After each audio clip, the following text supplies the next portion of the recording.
All right, Levi. So every business owner knows the pressure of making decisions, hiring the right people, choosing the right projects, setting prices.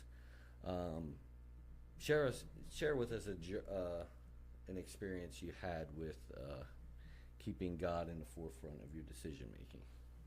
Well, I mean, that's been kind of a hard road to navigate. I think that for making decisions, a lot of decisions are very simple because I don't think one way or the other. Obviously, if we're coming up with pricing, we don't want to be, inflating our prices to fill our pockets to a point where people aren't able to afford our services and our products. But there is there is a market that we have to, we stay within. And I think that we've always kind of tried to be at the lower end of that market.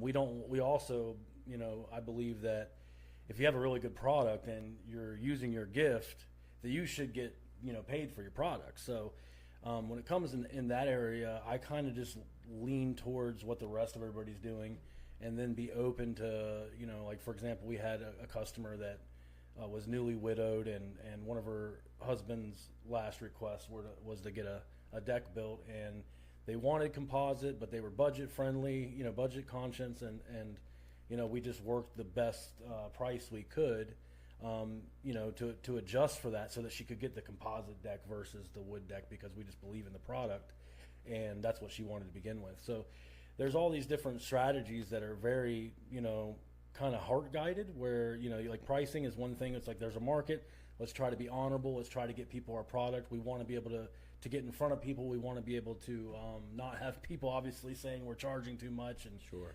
But we also are using our gifts to give out a product. And I believe that if we're doing so, we should get compensated for the product. So those areas are kind of a little bit easier to navigate. The other areas that are harder to navigate are whenever you're trying to not just honor God, but you're trying to guide in the direction that God's taking the business. And that's not always so clear. And that's where it gets a little bit tricky, where a lot of prayer comes into play and a lot of kind of listening and letting him guide you. And not always understanding whether he's guiding you or not. Like sometimes you could feel like you're so lost, but by the time you get where you're going, you're like, man, this was all God. Mm-hmm. And you just don't really know. So it is a hard one.